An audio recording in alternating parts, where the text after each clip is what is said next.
जय हिंद छात्रों, क्या हाल है। बेटा आज हम पढ़ने वाले हैं जो आपका 10th क्लास का मैथ है ना, उसमें बेटा एक्सरसाइज 1.2 में ये क्वेश्चन बेटा आपके बोर्ड एग्जाम के लिए बहुत मोस्ट इंपोर्टेंट है। ठीक है, ये जो बेटा अंडर रूट वाली संख्या को सिद्ध करवाने के लिए आता है, ये आपके बोर्ड एग्जाम के लिए हर साल आपके बोर्ड एग्जाम में पूछा जाता है। ठीक है, और इसलिए बेटा इसकी अच्छे से तैयारी कर लें। तो देखो बेटा क्वेश्चन में ये क्या कह रहा है, क्वेश्चन में कह रहा है सिद्ध कीजिए कि अंडर रूट 5 एक अपरिमेय संख्या है। ठीक है, तो इस तरह के जो क्वेश्चन होते हैं बेटा उनमें थ्योरेटिकल जो ज्यादा लिखाई ज्यादा हो जाती है। ठीक है, तो इसलिए इसको बेटा स्टेप बाय स्टेप ध्यान से समझना। ठीक है, तो चलिए बेटा क्वेश्चन को शुरू करते हैं हम। तो बेटा इस क्वेश्चन की शुरुआत कहां से करेंगे, देखो शुरुआत करने के लिए जो अंडर रूट 5 है ना, जो दे रखा है, इसने कहा है एक अपरिमेय संख्या है, इसको बेटा हम इसके विपरीत मान लेंगे, यानी उल्टा मान लेंगे। इसको मान लेंगे कि माना कि अंडर रूट 5 एक परिमेय संख्या है, तो ये यहां पे हम लिख देंगे। ठीक है, हम बेटा इस क्वेश्चन में इसके विपरीत मान के चलेंगे। ठीक है, तो यहां पे हमने लिख लिया है कि माना कि अंडर रूट 5 एक हमारी एक बेटा परिमेय संख्या हो जाएगी। ठीक है, और जो परिमेय संख्या होती थी वो बेटा किसके रूप में होती थी, हमारी बट्टे के रूप में होती थी। ठीक है, यानी एक्स बट्टे बाई या ए बट्टे बी यानी पी बट्टे क्यू, इस तरह से हमारी जो संख्या बट्टे के रूप में होती है वो परिमेय संख्या कहलाती है। ठीक है, तो इसलिए बेटा हम यहां पे लिख लेंगे, क्या लिखेंगे, यहां लिखेंगे इसलिए, यहां लिख देंगे बेटा इसलिए अंडर रूट 5।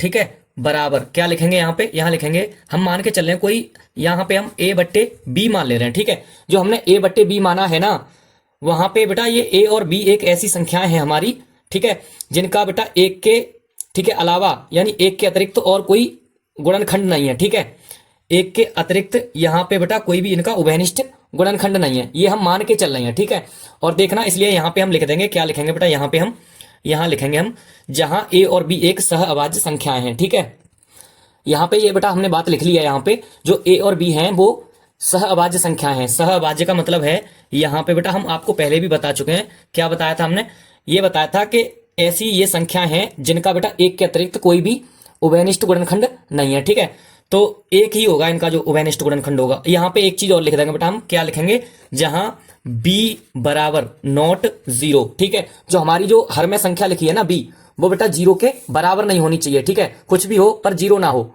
ठीक है, तो चलिए बेटा यहां से आगे जो हमने ये अंडर रूट 5 बराबर a बट्टे बी लिखा है ना, इसी के द्वारा हम चलेंगे। यहां से क्या, यहां पे लिखेंगे अंडर रूट 5 बराबर a बट्टे बी। ठीक है, और यहां पे क्या लिख देंगे, यहां लिखेंगे हम बेटा दोनों ओर बरक करने पर। ठीक है, तो यहां दोनों ओर बरक करेंगे, तो एक बार यहां पे बरक कर दे रहे हैं इधर। ठीक है, तो ये हो गया अंडर रूट 5 का वर्ग बराबर, और यहां पे क्या हो गया, a बट्टे बी का, यहां पे पूरे का वर्ग हो गया। और यहां लिख देते हैं हम सामने कार्ड में, दोनों ओर बरक करने पर, दोनों ओर वर्ग करने पर, वर्ग करने पर। ठीक है, जब हमने बेटा यहां पे दोनों ओर वर्ग किया है, तो इसके वर्ग को खोल दो। देखो यहां पे अंडर रूट से जो ये स्क्वायर है ये कट जाएगा, तो यहां पे इससे जब कट जाएगा तो यहां क्या बचेगा, 5 बचेगा। और यहां पे ये बेटा ए स्क्वायर है, तो यहां पे ए स्क्वायर रह जाएगा और नीचे बी स्क्वायर हो जाएगा ये। ठीक है, अब क्या करेंगे बेटा, अब यहां पे हम इनका कैंची का गुणा कर देंगे। ठीक है, एक बट्टे में नीचे रखे जब कैंची का गुणा करेंगे तो हमें यहां पे क्या मिलेगा बेटा, यहां मिलेगा हमें, देखो ये मिल जाएगा 5b स्क्वायर। ठीक है, बराबर ए स्क्वायर। जब इसका बेटा क्या करेंगे, हम इसका पक्षांतर करेंगे तो हम क्या हो जाएगा, ये पक्षांतर करने पे हो जाएगा ये बेटा बी स्क्वायर बराबर यानी ए स्क्वायर बट्टे में 5। तो बेटा यहां से हमें एक चीज तो पता चलती है, क्या पता चलती है, यानी जो हमारा यहाँ पे ए स्क्वायर है ना, वो बेटा 5 से क्या है, विभाजित है। ठीक है, वो कैसे, देखो यहां पे हम पहले लिख देते हैं एक बार, क्या लिखेंगे, देखो यहां लिख दे रहे हैं, थोड़ा और ऊपर कर ले रहे हैं इसको, यहां पे लिखेंगे ए स्क्वायर, ठीक है, 5 से विभाज्य है। ठीक है, तथा या इसलिए, ठीक है, तथा ए भी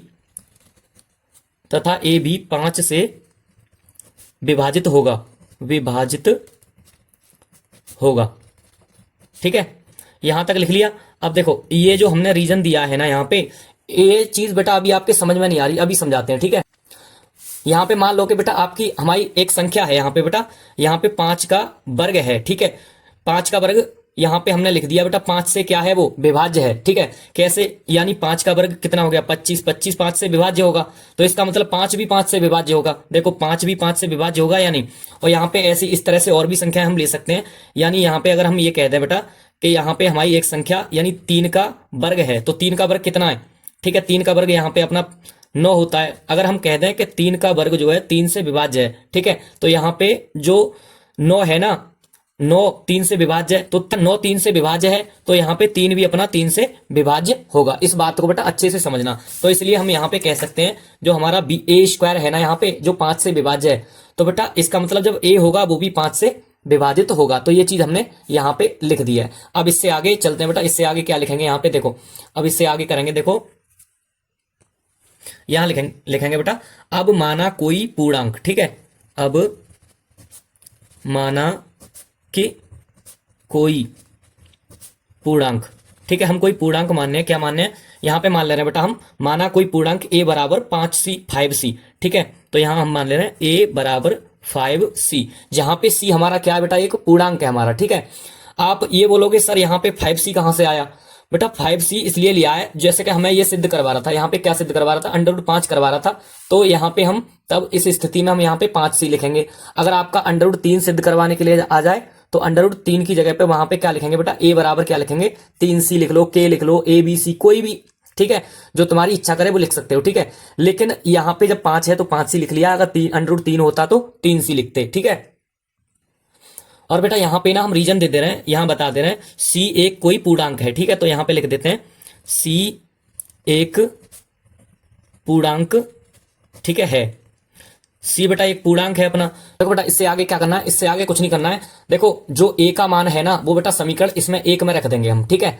और देखो समीकरण 1 को पहले नीचे उतार लो, ठीक है, जब भी तो a का मान रखोगे इसमें, तो हम यहाँ पे समीकरण 1 को नीचे उतार लेते हैं। ये कितना है, समीकरण 1 ये रहा अपना, कितना है 5, ये रहा बेटा बी स्क्वायर बराबर ए स्क्वायर। देखो जहां जहां पे बेटा अपना ए स्क्वायर है ना वहां पे 5c रखेंगे हम, क्या रखेंगे 5c, तो ये ऐसी रहने दो 5b स्क्वायर बराबर, यहाँ a है तो a की जगह पे क्या रखना है 5c, तो 5c स्क्वायर बेटा क्या करेंगे स्क्वायर कर देंगे क्योंकि यहाँ भी स्क्वायर है तो, ठीक है। और इससे आगे क्या करना है, देखो यहाँ पे इनके सबके बेटा वर्ग खोल दो, ठीक है, सबके क्या इसका ही खोलना है, ठीक है, तो 5b स्क्वायर बराबर 5 का वर्ग कितना होता है बेटा 25, और c स्क्वायर यहाँ पे ऐसे लिख दिया। अब इससे आगे क्या करेंगे, देखो इसका बेटा पक्षांतर कर दो, ठीक है, किसका पक्षांतर करेंगे, एक बार इसको ना हम सीधा लिख लेते हैं, ठीक है, सीधा कैसे लिखेंगे, इधर लिख लेते हैं सीधा, यहाँ पे ऐसे करके कैसे करेंगे, देखो यहाँ लिखेंगे हम 25 यानी 25c स्क्वायर बराबर 5b स्क्वायर। अभी बेटा यहां तक हमने कुछ भी नहीं किया है, ठीक है, खाली इसको आगे का पीछे, पीछे का आगे कर लिया। अब क्या करेंगे, देखो यहां से c स्क्वायर बराबर जो 25 है ना उसको बेटा गुणा में है तो यहाँ पे नीचे बट्टे में आ जाएगा, तो 5b स्क्वायर बट्टे में क्या है 25। देखो 25 को ना बेटा ये 5 से हम क्या करेंगे काट देंगे इसको, ठीक है, तो 5 से 25 को काटा कितनी बार कट गया 5 बार, ठीक है, तो ये क्या हो गया अपना, ये हो गया बेटा अपना c स्क्वायर बराबर कितना हो गया यहाँ पे b स्क्वायर बट्टे में 5। ये अपना बेटा समीकरण आ गया कितना दूसरा वाला, ठीक है। देखो समीकरण दूसरा जो हमने अभी बनाया है, यहाँ पे हमने जो पहला समीकरण बनाया था इसमें a स्क्वायर 5 से विभाजित हो रहा था, और जो हमने दूसरा समीकरण बनाया है ना उसमें b स्क्वायर 5 से विभाजित हो रहा है। तो जो बात हमने समीकरण 1 में लिखी थी वही समीकरण 2 में भी हम यहाँ पे लिख देंगे। क्या लिखेंगे, यहाँ पे लिखेंगे बेटा, देखो यहाँ पे लिखेंगे b स्क्वायर 5 से विभाजित है, b स्क्वायर, ठीक है, कॉमा लगा देना यहाँ 5 से विभाजित है, ठीक है, इसलिए ठीक है b भी 5 से विभाजित होगा, 5 से विभाज्य या विभाजित एक ही बात है, विभाज्य होगा, ठीक है। यहां तक ये बात इतनी लिखने के बाद देखो दोनों समीकरणों में हमने एक ही बात लिखी है, ठीक है, यानी जो हमने देखो यहाँ पे क्या माना था, ऊपर हमने ये कहा था आपसे यहाँ पे जहां a तथा b हमारी सहअभाज्य संख्या हैं, और ये भी कहा था सहअभाज्य संख्या ऐसी संख्याएं यानी जिनका एक के अतिरिक्त कोई भी उभयनिष्ठ गुणनखंड नहीं है। यहाँ पे हमने ये कहा था बेटा ये एक के ही पहाड़े से कटेंगी, लेकिन यहाँ पे देखो ये 5 के पहाड़े से कट रही है a, ठीक है, और यहाँ पे b भी अपना क्या है 5 के पहाड़े से ये भी कट रही है। तो यहाँ पे क्या हो रहा है, जो हमने माना था ना यहाँ पे हमने ये माना था कि माना के √5 एक कैसी परिमेय संख्या मानी थी हमने, लेकिन परिमेय संख्या तो बेटा ये निकल के ही नहीं आ रही, ठीक है, तो इसलिए क्या करेंगे यहाँ पे लिख देंगे जो समीकरण 1 है ना हमारा, समीकरण 1 और समीकरण 2। देखो समीकरण 1 कहाँ है हमारा, समीकरण 1 ये रहा, ठीक है, जो समीकरण 1 है और जो समीकरण दूसरा हमने यहाँ पे निकाला है, यहाँ जो समीकरण 2 है, ठीक है, इन दोनों से हम यहाँ पे लिख देंगे। अतः समीकरण 1 व समीकरण 2 से यहाँ लिखना पड़ेगा बेटा, थोड़ा थ्योरेटिकल क्वेश्चन है इसलिए ज्यादा जितना अच्छा लिखोगे उतने अच्छे आपको मार्क्स मिलेंगे इसके बदले, ठीक है। तो यहां लिख देते हैं हम बेटा अतः समीकरण 1 व 2 से, समीकरण 1 व 2 से, ठीक है, अतः समीकरण 1 व 2 से पता चलता है कि, पता चलता है कि, क्या पता चलता है, ए और बी, ठीक है, या ए तथा बी, यहां पे लिखो ए और बी, ठीक है, ए और बी, ए और बी का, ठीक है, उभयनिष्ठ गुणनखंड जो है बेटा 5 है। ए और बी का उभयनिष्ठ गुणनखंड, गुणनखंड कितना है बेटा 5 है, तो यहां लिख देंगे हम 5 है, क्योंकि ये 5 से कट रही हैं दोनों, ठीक है, 5 है। तो यहां पे हम आगे लिख सकते हैं, तथा हमने जो मान के चले थे ना बेटा, परिमेय संख्या मान के चले थे, तो यहां लिख देंगे अतः हमारी जो बेटा हमने कल्पना की थी ना, यहां पे माना था, ठीक है, हमने खाली एक कल्पना की थी कि √5 एक परिमेय संख्या है, लेकिन यहां पे क्या निकली बेटा, ये हमारी अपरिमेय संख्या निकली, ठीक है, तो यहां लिख देंगे तथा हमारी परिकल्पना, ठीक है, यहां पे तथा हमारी परिकल्पना, परिकल्पना का, ठीक है, विरोध हुआ है या विरोधाभास हुआ है, ठीक है, तो कुछ भी लिख दो, विरोधाभास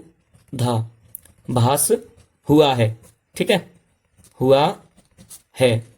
और यहां क्या लिख देंगे लास्ट में, सबसे लास्ट में लिख देंगे इसलिए √5 एक अपरिमेय संख्या है, इसलिए √5 एक अपरिमेय संख्या है, अपरिमेय संख्या है। देखो बेटा इस तरह के जो क्वेश्चन आते हैं ना, उनमें बेटा थोड़ी लिखाई ज्यादा हो जाती है, ठीक है, लिखाई है कोई दिक्कत नहीं है, हम बेटा करेंगे, क्योंकि बस हमें समझ में आना चाहिए लिखना।